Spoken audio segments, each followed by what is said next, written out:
The Soul King is the linchpin that holds the three realms of the Soul Society, Hueco Mundo, and the world of the living together. His existence is a closely guarded secret, as he is sealed and bound within the royal palace, which is located way above the Soul Society. However, despite being guarded by the Zero Division, it was the ancestors of the 5 great noble families who desecrated and sealed the original Soul King over 1 million years ago. The Soul King as we know of him today is now nothing more than a puppet. So without any obvious means of expressing himself, it is fascinating when you come to learn that the Soul King is in fact able to communicate at his own will. In this video, I want to completely break down and analyze all of the ways in which the Soul King is able to communicate with the members of the Zero Division. I also want to hypothesize about whether or not if Ichibē, who is the leader of the Zero Division, could be exaggerating about his claims of knowing about the Soul King's will. I'm going to be drawing upon examples from the manga as well as different excerpts from the Can't Be Your Own World light novels. So without further delay, here is my complete breakdown and explanation as to how the most powerful entity in the Bleach universe communicates.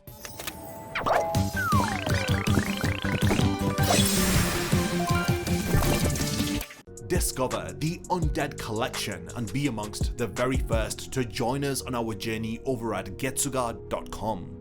Within Volume 3 of Can't Be Your Own World, Ichibē reveals the way in which the Soul King was dismembered. He states that with the Tsuneyashiro clan ancestor taking on a leadership role, the remaining ancestors of the noble families had decided to spend a great deal of time carving out the heart of the Soul King, whittling away its legs, scalping out all of his internal organs, and removing them from the Soul King's body. They went to such a gruesome extent in order to ensure that the Soul King was a powerless puppet. Senjumaru Shutara reiterates this by stating that the Soul King was unable to voice the ways in which reality was governed. We don't even know if the Soul King's body is able to inhale or exhale air, let alone govern over reality or to speak out against the actions of the ancestors of the noble families. And so, after the Soul King was mutilated, he had acted as the linchpin of reality for the Shinigami. Ichibē explains that the Soul King certainly had his own will. However, he believes that it might be appropriate to call it a flow that essentially guided things over time. It was in fact thanks to the will of the Soul King which had allowed Ichigo to be brought to the royal palace. Ichibē goes on to reveal that the members of the Zero Division felt this within the will of the Soul King. He says that the Soul King's will can be sensed by those whose bones are turned into oken and who have entrusted a part of their soul to the royal palace. When the members of the Zero Division bring Ichigo to the royal palace within chapter 519, Ichigo is informed by Ichibē that the oken refers to the very bones of the members of the Zero Division. Their bones are transformed by the powers of the Soul King when they are chosen for a position within the Zero Division. In chapter 564, it is revealed that the Soul King bestowed upon Ichibē the title of the monk who calls the name. It is obvious that Squad Zero are definitely intertwined with the Soul King's existence. Within Volume 1 of Can't Be Your Own World, Tokinara Tsuneyashiro has a meeting with Byakuya Kuchiki and Yoruichi Shihoin. His aim is to make the 5 great noble families equal in ranking to the Soul King. In order to do this, he would have to formally obtain the blessings of the Soul King. Byakuya states that there has never been a precedent of the Soul King giving his blessings to anyone. Tokinara then responds by saying that even if the Soul King could convey the general gist of his will to those who reside within the royal palace, it isn't likely that he'd consent to anything. This statement implies that the Soul King is unable to communicate with speech, and so he would be unable to convey his blessing. Therefore, in Volume 3 of the Can't Be Your Own World light novels, Ichibē states that it is impossible to fathom the will of the Soul King, and this is in reference to the Soul King's decision to be voluntarily dismembered by the ancestors of the noble families. So if the Soul King is a powerless puppet incapable of speech, then how is he able to communicate? How did he give Ichibē his title? At the end of chapter 519 of the manga, we see one of the Soul King's guards approaching the Soul King, inquiring if he has awakened. Quite notably, this scene was altered within the anime adaptation. Instead of a guard approaching the Soul King, Ichibē instead approaches him, attempting to communicate with him. Now, in both instances of the anime and the manga, the Soul King opens his eyes almost as if he is acknowledging what is being said to him. I suppose this confirms that the Soul King is in fact able to hear what is being said to him to some extent. In chapter 520 of the manga, Kurinji states states that the Soul King has taken a liking to Ichigo. So just what is going on here? How are the members of the Zero Division able to understand the will of the Soul King? Since the Soul King had given all members of the Zero Division the Oken, I believe that he is able to communicate through that. In chapter 612, after Ichibē had been defeated by Yhwach, he was able to communicate with Ichigo. His voice was carried over simply by his Reiatsu. This is the externalized force exerted by the spiritual energy of a soul. I think that the Soul King is able to communicate in a similar manner, by exerting his Reiatsu into the Oken, thus possibly allowing each of the Zero Division members to get a glimpse into the thoughts and desires of the Soul King. We are aware that it is possible to communicate via Reiatsu. An example of this was shown when Yhwach had first invaded the Soul Society at the beginning of the 1000-year Blood War arc, and he had travelled down to Muken in order to speak with Aizen, who in fact had his mouth sealed. The two of these powerful individuals were able to communicate via Reiatsu, so this should make it possible for the Soul King to also communicate in this way. There is a chance that Ichibē may be lying about being able to hear the will of the Soul King, and Korinji and the other members of Squad Zero may just be blindly following Ichibē, not really knowing the truth about what is going on. From what we know, Ichibē himself doesn't really know the reason behind why the Soul King had voluntarily allowed himself to be sealed. He has a guess though. He states that the Soul King's Almighty could have shown him a future where there was hope for a new world, and the Soul King seemed to love humans. In the primordial world of Bleach, before reality was split into 3 realms, one of the key roles of the Soul King was to continue killing Hollows as a means of protecting humans, but by continuing to destroy Hollows, he was also destabilizing the primordial world of Bleach. So maybe he had realized that by creating these 3 realms of the Soul Society, Hueco Mundo, and the world of the living, it would be better for the humans in the long run. If humans can thrive and live within this new reality, then the Soul King would have ultimately accomplished his goal. Maybe this is why Ichibē refers to himself as the balancer of the 3 realms, as a means of respecting the will of the Soul King and his sacrifice. Ichibē also suspects that the Soul King's will lives on and he can feel it inside his bones. He thinks that the will of the Soul King had guided Ichigo to the royal palace, and at the start of Caught for Your Own World, Shunsui questions Ichibē if Ichigo coming to the royal palace was the will of the Soul King, or if it was the will of the ancestors of the 5 great noble families. He also wonders why is it that the Soul King was happy that Ichigo had arrived within the royal palace. My personal headcanon is that Ichigo in all of reality is the only being who is the most closest to the Soul King. Ichigo represents humanity, the Shinigami, Hollows, as well as Quincy. We are aware that these races had pretty much originated from the Soul King, and he too has all aspects of these within him. So I'm guessing the Soul King was happy to finally be in the presence of someone who is so similar to him. We are aware that Ichibē had existed way before the formation of the Soul Society or the Gotei 13. Ichibē was present over 1 million years ago with the ancestors of the 5 great noble families, back when they had originally sealed the Soul King into that crystalline structure. After Ichibē had played his part in mutilating the Soul King and assisting the ancestors of the noble families, he had then gone on to dutifully protect the linchpin of reality, as well as to ensure that balance remains between the realms. I'm assuming that he was instructed to do this by the 5 ancestors. I've mentioned this several times in the video, but given the deceitful nature of Ichibē, it may be possible that he is exaggerating about knowing the will of the Soul King. Some fan theories suggest that Ichibē is just pretending, and he is in fact the voice of the Soul King, and he is using the Soul King's will as a pretext in order to manipulate others for his own benefit. Within the Caught for Your Own World light novels, Ichibē states that our role is to strive to make sure that the world continues on as it ever has. He is far more concerned about the stability of the 3 realms, to the point of being apathetic to what has to happen to others, and this is seen via his plan to turn Ichigo into the new Soul King after Yhwach had killed the original. There is definitely a lot that is yet to be revealed about Ichibē's character, and if we continue to get anime exclusive flashback scenes like the one that we got at the beginning of episode 24 of the second core of the 1000-year Blood War arc anime, where Ichibē had used the left arm of the Soul King in order to seal Yhwach's the Almighty, then it's likely that in core 3 and 4 we'll get more information about Ichibē and his motives, as well as more details about the Soul King. The 1000-year Blood War arc anime is reintroducing us to various aspects of the Bleach lore that were never really fleshed out within the manga. Hopefully this video has helped you to better understand the means in which the Soul King communicates. While it's a well-known fact that the Soul King had voluntarily allowed himself to be mutilated, it is fascinating to begin to speculate about the reasons behind this decision, and whether if the will of the Soul King is a complete fabrication made by Ichibē, which would mean that Ichibē is in fact the one who is calling the shots within the Bleach universe. So with everything said, we've now reached the point of the video where I want to hand over the discussion to all of you. What do you guys think about the theories that I've proposed in the video? Did you learn new information about the Soul King and the Zero Division members? If there's anything that I've forgotten to mention, definitely let me know by continuing the discussion in the comments. And lastly, thank you for making it to the end of this video, and I cannot wait to see you in my next Bleach Explained video.